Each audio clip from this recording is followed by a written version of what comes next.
Torah 30 Minutes, our Messianic Torah Observance. We believe the end time is very near, and we concern to understand more, based on what we believe and do. If you would like to know more about what we believe, and the end time, please continue to watch and listen our YouTube channel. If you have any questions about this content, or any topics about end times, or Torah, or any subjects from the Bible, please email us. We put our email in the description below. Apakah ada perbedaan, ataupun pembedaan, antara bangsa Israel dengan bangsa-bangsa yang lain? Bangsa yang merupakan keturunan Abraham secara genetik, dan bangsa-bangsa yang bukan keturunan Abraham berdasarkan darah daging. Jadi Yahwa Bapa membuat dua kelompok yang berbeda, antara keturunan Abraham, dan yang bukan keturunan Abraham. Apakah bangsa Israel, yang merupakan keturunan Abraham secara genetik, adalah bangsa yang khusus? Ataupun bangsa pilihan Yahwa Elohim? Bangsa yang mendapat perlakuan yang berbeda? Berkat yang berbeda dari Yahwa Elohim sendiri? Berkat yang lebih baik? Apakah 144.000 pada kitab Wahyu, hanya untuk keturunan Abraham secara genetik? Dan bangsa lain tidak mungkin masuk dalam bagian 144.000?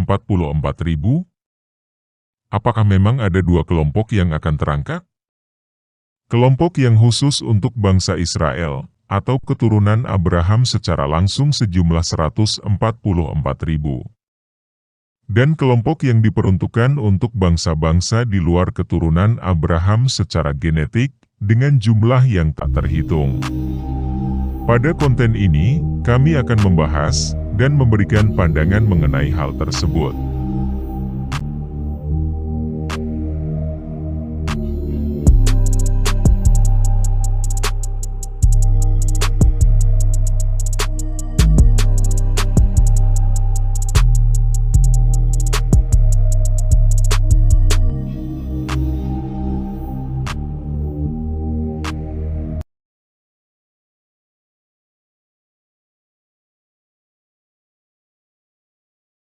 Wahyu pasal 7 ayat 4 berkata, "Dan aku mendengar jumlah mereka yang dimeteraikan itu, 144.000 yang telah dimeteraikan dari semua suku keturunan Israel."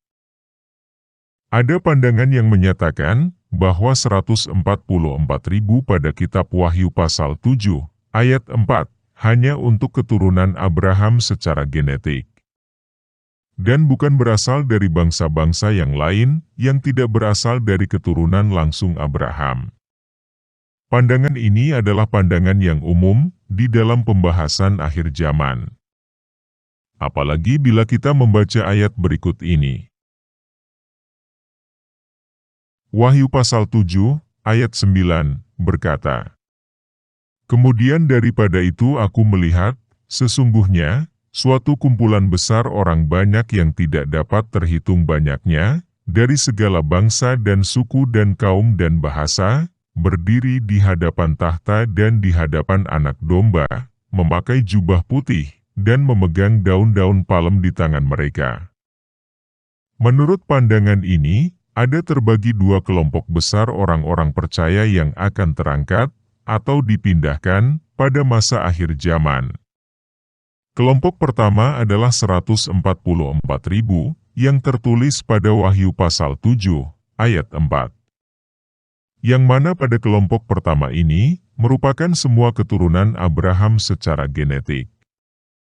Pandangan ini mengatakan, bahwa sekalipun Israel adalah bangsa yang tegar tengkuk, dan kerap berbuat dosa, tetapi Yahwa Bapa mempunyai janji kepada Abraham untuk memberkati keturunannya.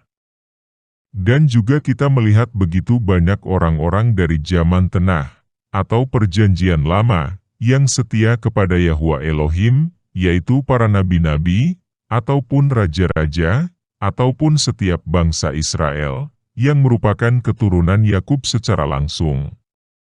Kemudian rasul-rasul Kristus, dan juga murid-murid para rasul, di era para rasul, yang mana banyak dari mereka adalah bangsa Yahudi, ataupun keturunan Abraham secara genetik. Kelompok kedua adalah sekumpulan besar manusia yang tidak terhitung jumlahnya. Suatu pandangan yang menyatakan bahwa sekumpulan orang-orang ini akan terangkat atau dipindahkan dikarenakan mereka adalah orang-orang percaya, tetapi bukanlah keturunan Abraham secara genetik.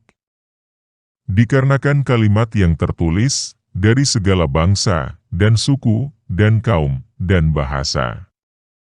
Tentu saja kalimat tersebut terlihat sekali menunjukkan lebih dari satu keturunan, dan terlihat seperti bukan dari keturunan Yakub secara langsung.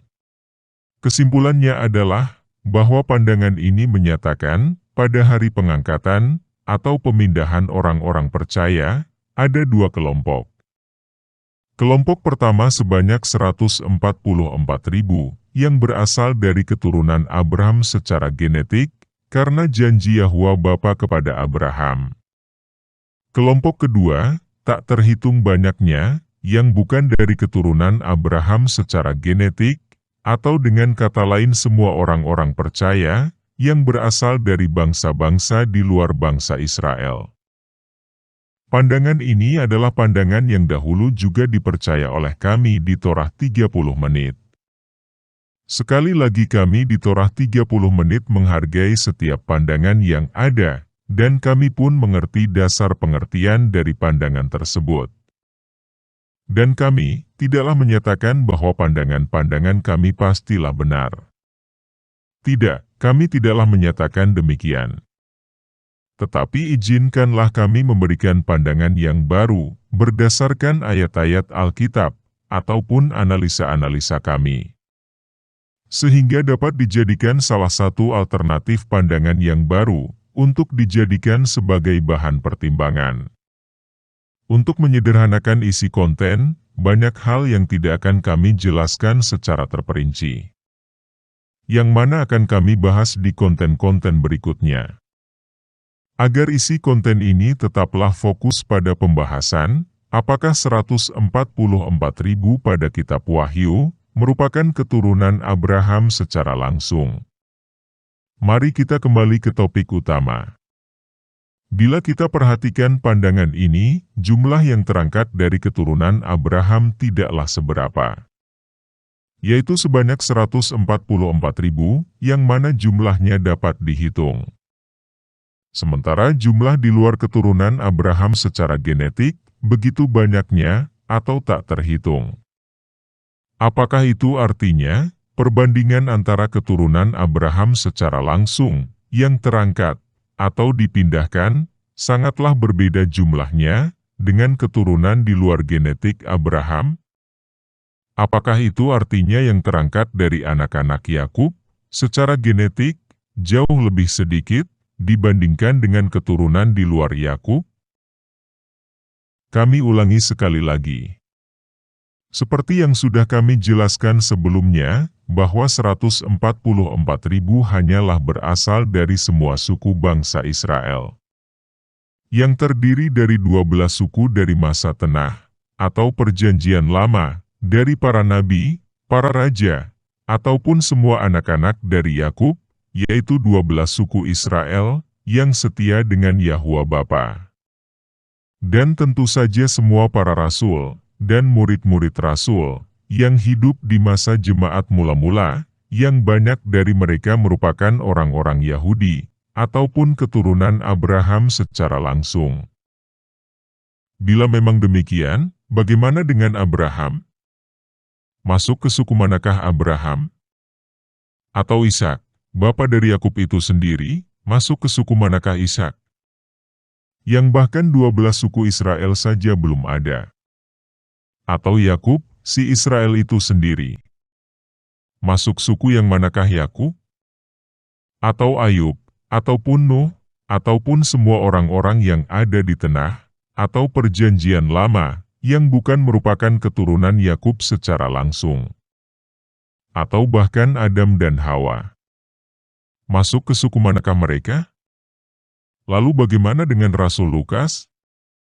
Kita tahu bahwa Rasul Lukas bukanlah orang Yahudi, artinya bukan keturunan Yakub. Apakah Rasul Lukas masuk di dalam bagian yang 144.000 juga? Bagaimana dengan murid-murid para rasul, yang sebagian merupakan orang-orang Yunani, ataupun orang-orang Romawi, yang menjadi percaya karena pemberitaan Injil dari para rasul? Apakah mereka masuk di dalam bagian yang 144.000 juga? Apakah semua yang disebutkan, yang bukan keturunan Yakub secara genetik, masuk ke dalam kelompok kedua? Apakah 144.000 yang terdiri dari 12 suku Israel, yang masing-masing suku terdiri dari 12.000 orang, hanyalah kiasan, atau metafora, atau simbol saja? Bila memang demikian, apakah artinya? Bila 144.000 simbol, apakah maknanya adalah orang-orang percaya yang akan terangkat? Jadi sebenarnya hanya ada satu kelompok saja? Karena 144.000 hanyalah sebagai simbol, sementara makna yang sebenarnya adalah kumpulan orang banyak yang tak terhitung. Jika demikian, bagaimanakah menjelaskan kalimat yang menyatakan semua suku keturunan Israel, dan segala bangsa dan suku? Apakah itu juga merupakan metafora? Bila memang metafora, apakah artinya? Torah 30 menit mempunyai pandangan bahwa yang terangkat, atau dipindahkan, memang terdapat dua kelompok. Kelompok pertama, berjumlah 144.000, yang terdiri dari 12 suku, yang setiap sukunya terdiri dari 12.000 orang. Mengenai angka 144.000, menurut pandangan Torah 30 menit, bukanlah suatu simbol, ataupun metafora, tetapi jumlah angka yang terangkat, yang sebenarnya. Sekali lagi dikarenakan untuk menyederhanakan isi konten, maka pembahasan terperinci kami, akan fokus dengan topik saat ini. Dan untuk pandangan-pandangan lainnya, akan kami bahas di konten-konten berikutnya. Berikutnya kelompok kedua, yang jumlahnya begitu banyak. Berasal dari semua orang percaya di muka bumi ini. Jadi sekali lagi kami menegaskan, bahwa dua kelompok ini bukanlah metafora, tetapi makna yang sebenarnya. Kejadian pasal 26, ayat 4, berkata, Aku akan membuat banyak keturunanmu seperti bintang di langit, aku akan memberikan kepada keturunanmu seluruh negeri ini, dan oleh keturunanmu semua bangsa di bumi akan mendapat berkat. Mari kita perhatikan kalimat membuat banyak keturunanmu. Bila janji Yahwa Bapa kepada keturunan Abraham, untuk membuat keturunannya menjadi banyak, bahkan sebanyak bintang di langit, yang mana kita tidak bisa tahu berapakah jumlah bintang di langit. Apakah masuk akal bila hanya 144.000? Jumlah yang bisa dihitung? Apalagi bila dibandingkan dengan kelompok yang satu lagi, tak terhitung. Apakah jumlahnya justru tidak terbalik? Bukankah keturunan Abraham, yang akan membuat bangsa-bangsa lain mendapat berkat? Bila pandangan bahwa 144.000 adalah keturunan Abraham secara genetik, maka pandangan ini tidak sesuai dengan janji Yahwa Bapa kepada Abraham. Karena seharusnya keturunan Abrahamlah yang jumlahnya seperti bintang di langit, atau tak terhitung, yang akan membuat bangsa-bangsa lain, yang harusnya jumlahnya lebih sedikit, mendapat berkat. Untuk informasi tambahan, bahwa negara Israel modern pada saat ini, ataupun bangsa Yahudi pada masa Yesus Kristus, tidak terdiri dari 12 suku. Tetapi hanya dari suku Yehuda dan Benyamin, dan sebagian kecil dari suku Lewi. Ini artinya secara logika, selama 2000 tahun, atau lebih, suku-suku yang lain dari bangsa Israel, termasuk juga sebagian dari suku Lewi, tidak diketahui di mana keberadaannya, atau menghilang. Bangsa Israel, pada masa pemerintahan setelah Raja Salomo, terpecah menjadi dua, yaitu Kerajaan Utara dan Kerajaan Selatan. Kerajaan Selatan kembali ke Yerusalem, sementara kerajaan utara tidak pernah kembali ke tanah Israel. Mengenai bangsa Israel yang terbagi menjadi dua, akan kami bahas di konten yang berikutnya. Mari kita perhatikan bagian berikut. 12 suku Israel adalah anak-anak dari Yakub yang tertulis di Kitab Tanakh atau Perjanjian Lama. Sementara 144.000 adalah 12 suku Israel yang tertulis di Kitab Wahyu. Bila 144.000 adalah keturunan genetik Abraham secara langsung, maka pertanyaannya adalah, suku yang manakah yang dimaksud? Karena nama-nama suku pada Kitab Tanakh atau Perjanjian Lama dan 12 suku pada 144.000 Kitab Wahyu tidaklah sama, melainkan berbeda. Suku Dan tidak ada sama sekali, digantikan dengan Manasye, anak dari Yusuf. Tidak hanya suku-sukunya berbeda, tetapi urutannya pun ditulis berbeda.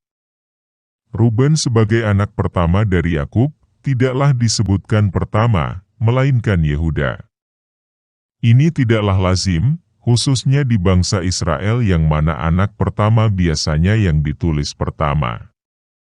Tidak hanya Ruben, tetapi anak-anak Yakub dari urutan pertama sampai ke-8 berbeda urutannya dengan 144.000 pada Kitab Wahyu. Menurut pandangan Torah 30 menit, setiap hal yang tertulis di Alkitab mempunyai makna atau pengertiannya sendiri. Mengenai 144.000, perbedaan urutan dan perbedaan nama yang termasuk di dalamnya akan kami bahas di konten berikutnya. Poin yang hendak kami bahas adalah, bila 144.000 merupakan keturunan Abraham secara genetik, mengapa suku Dan dihapus? Apakah tidak ada sama sekali dari suku Dan yang benar di mata Yahwa Elohim?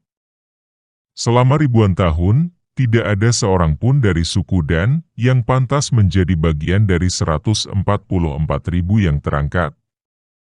Semuanya buruk dan jahat? Semua suku Dan?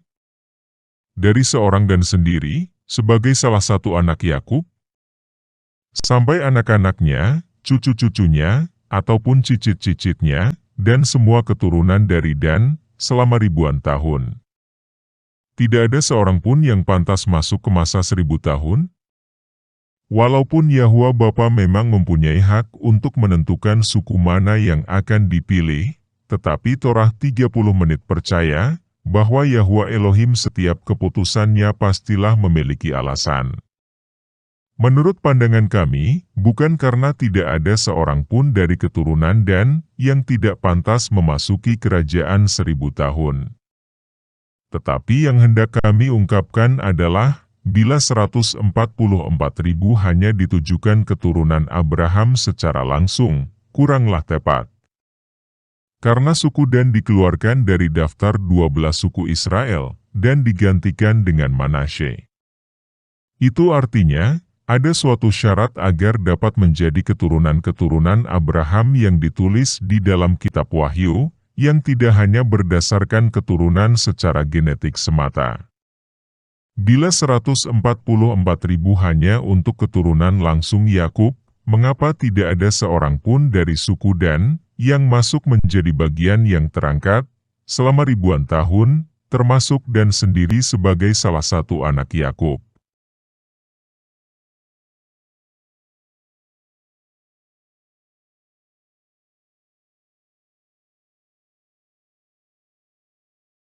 Wahyu pasal 21, ayat 10, berkata, "Lalu, di dalam roh ia membawa aku ke atas sebuah gunung yang besar lagi tinggi, dan ia menunjukkan kepadaku kota yang kudus itu, Yerusalem, turun dari sorga, dari Yahwa."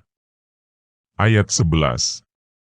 Kota itu penuh dengan kemuliaan Yahwa, dan cahayanya sama seperti permata yang paling indah, bagaikan permata yaspis, jernih seperti kristal. Berikutnya ayat 12.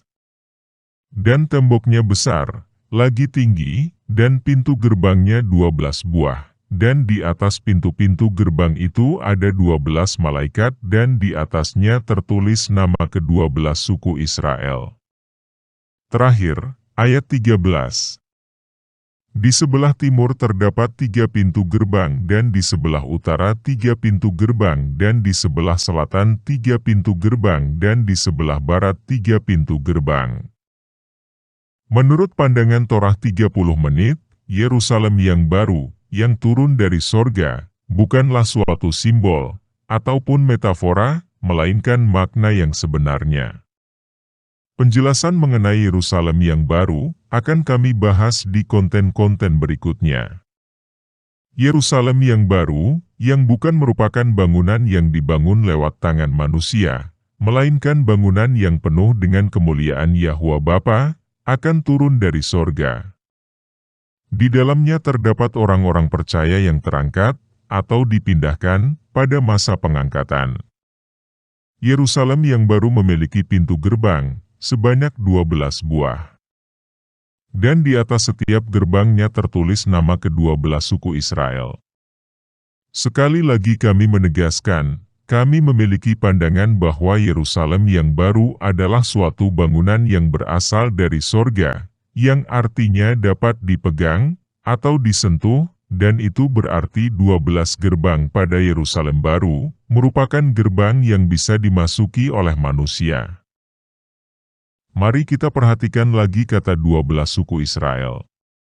Jadi di setiap gerbang terdapat nama dari suku Israel, yang menurut kami, nama-nama tersebut bukanlah yang sesuai dengan 12 anak-anak Yakub pada kitab Tanakh atau Perjanjian Lama, tetapi 12 suku yang berdasarkan kitab Wahyu.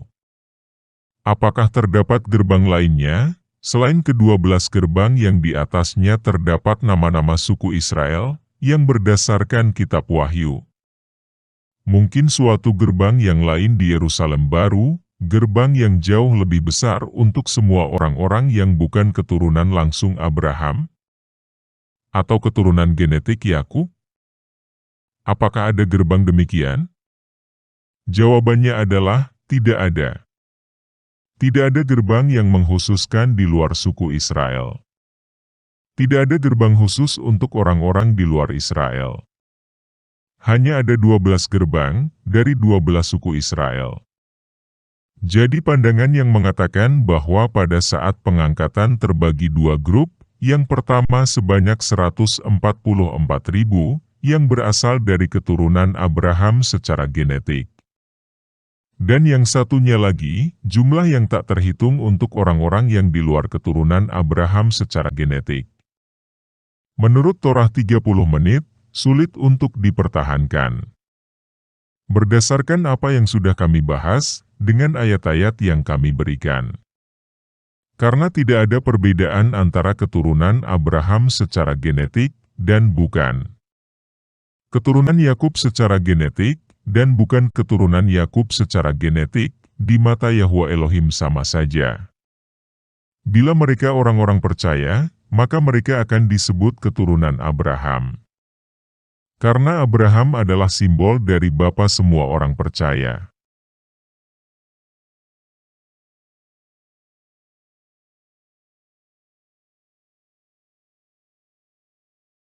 Jadi bagaimanakah penjelasannya mengenai 2 kelompok yang dimaksud dalam Wahyu pasal 7, ayat 4?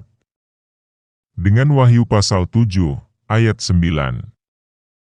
Apakah ada perbedaan antara jumlah 144.000 dengan jumlah yang tak terhitung? Menurut pandangan Torah 30 menit, semua orang-orang percaya yang terangkat, baik itu kelompok pertama dengan jumlah 144.000, dan juga kelompok kedua dengan jumlah yang tak terhitung, akan masuk ke dalam Yerusalem baru. Dan dikarenakan Yerusalem baru hanya terdapat 12 gerbang, dengan masing-masing gerbang terdapat nama-nama suku Israel yang sesuai dengan kitab Wahyu, maka setiap orang, baik itu dari kelompok pertama, ataupun kelompok kedua, akan masuk sesuai dengan suku masing-masing. Itu artinya setiap orang percaya yang bukan keturunan Abraham secara langsung, ataupun setiap orang yang bukan merupakan keturunan Yakub secara langsung, akan mendapatkan nama sukunya masing-masing. Dan mereka akan menjadi bagian dari bangsa Israel. Dari manakah kami mendapat pandangan ini? Atau aturan yang mengatur bahwa setiap orang percaya yang bukan keturunan Abraham secara genetik akan dimasukkan ke dalam salah satu dari 12 suku Israel? Adakah hukum yang mengaturnya?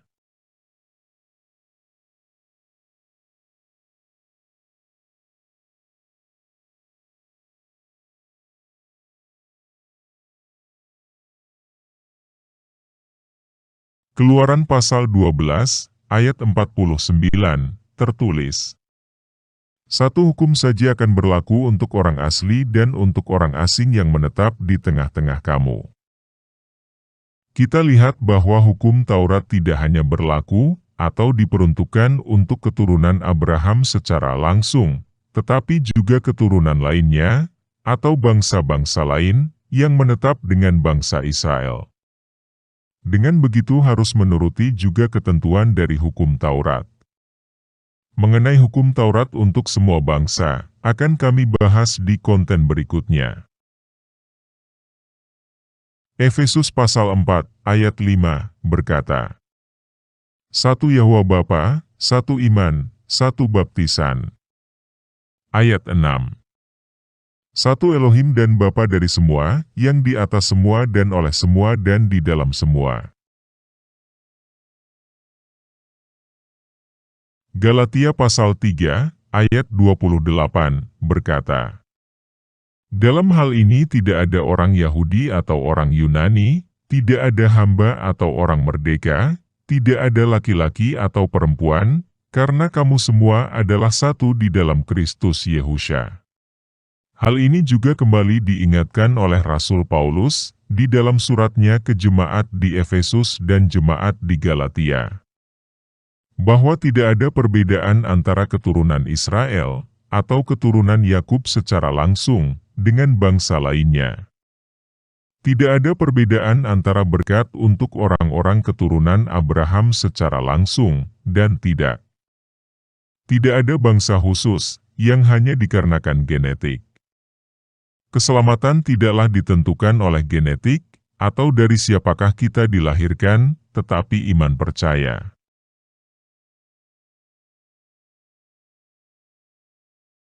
Dan apakah yang tertulis di dalam hukum Taurat? Yang menghubungkan 12 gerbang di Yerusalem yang baru, dengan orang-orang percaya yang bukan keturunan langsung Abraham? Berikutnya mari kita lihat bunyi dari hukum Taurat, yang mengatur bangsa-bangsa lain, menjadi bagian suku-suku di dalam Israel. Yehezkiel pasal 47, ayat 21, berkata, "Tanah inilah kamu harus bagi-bagi di antara kamu, menurut suku-suku Israel." Ayat 22, "Dan kamu harus membagi-baginya menjadi milik pusaka di antara kamu, dan di antara orang-orang asing yang tinggal di antara kamu, yang melahirkan anak di tengah-tengahmu, dan mereka harus kamu anggap sama seperti orang Israel asli, bersama-sama kamu, mereka harus mendapat bagian milik pusaka di tengah-tengah suku-suku Israel." Ayat 23. "Jadi kalau di tengah-tengah sesuatu suku ada tinggal orang asing, disitulah kamu berikan milik pusakanya, demikianlah firman Adonai Yahwa." Hukum Taurat memberikan peraturan yang sangat jelas mengenai hal ini. Setiap suku dalam bangsa Israel akan mendapatkan bagian tanah masing-masing, dan masuk di dalam area tanah yang sudah dibagi tersebut. Hal ini sama dengan 12 gerbang di Yerusalem baru pada kitab Wahyu, yang mana setiap suku masuk ke dalam Yerusalem baru, yang sudah terbagi menjadi 12, masing-masing orang percaya masuk melalui gerbangnya masing-masing. Dan untuk setiap orang yang bukan keturunan Abraham secara langsung, ataupun yang bukan merupakan bagian dari salah satu suku Israel, tetapi yang tinggal di antara bangsa Israel, dan yang mengikuti setiap perintah Yahwa Elohim, yang menempatkan Elohim bangsa Israel sebagai Elohim mereka juga, mereka pun akan mendapatkan bagian tanah masing-masing di Israel. Itu artinya, mereka pun akan masuk ke dalam salah satu suku Israel, sesuai dengan tanah yang mereka diami. Lalu bagaimanakah cara penentuan suku? Suku manakah yang akan dipilih? Menurut pandangan kami, pada masa para nabi, akan ditentukan oleh nabi, yang mana merupakan wakil dari Yahwa Elohim di muka bumi. Dan juga ayat tersebut jelas, suatu perintah dari Yahwa Bapa kepada Nabi Yehezkiel. Yang artinya Yahwa akan berbicara dengan para nabi untuk melaksanakan perintahnya. Sementara pada kitab Wahyu, pemilihannya langsung oleh Yehusha Kristus sendiri. Sehingga pada saat pengangkatan setiap orang percaya, khususnya yang bukan keturunan Yakub secara langsung, orang-orang ini sudah mempunyai nama suku Israel mereka sendiri. Termasuk di dalamnya, orang-orang percaya yang hidup sebelum masa Yakub. Dan mereka pun masuk ke dalam salah satu gerbang Yerusalem baru, sesuai dengan suku yang sudah ditentukan. Itu artinya, pada kelompok pertama, dengan jumlah 144.000, akan terdapat orang-orang yang berasal dari keturunan Abraham secara genetik dan bukan. Begitu pula dengan kelompok kedua dengan jumlah tak terhitung, akan terdapat orang-orang yang berasal dari keturunan Abraham secara genetik dan bukan.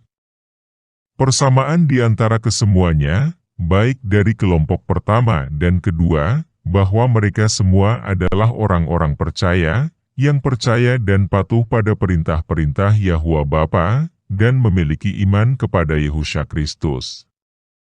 Dengan begitu 144.000 tidak hanya terdiri dari keturunan Yakub secara langsung, melainkan campuran, baik keturunan langsung dan tidak. Dan mereka semua disebut orang-orang percaya, anak-anak Abraham, yang berhak mendapatkan janji Yahwa Bapa kepada Abraham. Torah 30 menit mengerti bahwa apa yang kami bahas, hanyalah sebagian kecil dari pembahasan mengenai orang-orang yang terangkat, atau 144.000, atau Yerusalem baru. Karena begitu banyak hal-hal di kitab Wahyu, yang harus dijelaskan satu persatu, yang saling berhubungan satu dengan lainnya. Sekali lagi tujuannya adalah, agar pembahasan kami tetap fokus. Dengan demikian dapat lebih sederhana, dan harapannya dapat lebih mudah untuk dimengerti. Sekali lagi, pandangan baru ini, kami ketahui setelah mempelajari hukum Taurat. Karena sebelumnya kami tidaklah mengerti, bahwa setiap orang yang bukan keturunan Yakub secara langsung, akan masuk ke dalam setiap suku dalam Israel, yang penentuannya oleh Yehusha Kristus sendiri. Yang mana hal ini tertulis di dalam hukum Taurat. Kami juga mengerti ada beberapa pandangan berbeda, dan kami sangatlah menghargai perbedaan pandangan. Kiranya apa yang kami paparkan pada saat ini, bisa memberikan pandangan yang baru, atau pertimbangan, untuk setiap orang yang haus akan kebenaran, ataupun mempunyai ketertarikan untuk mengerti lebih dalam mengenai akhir zaman.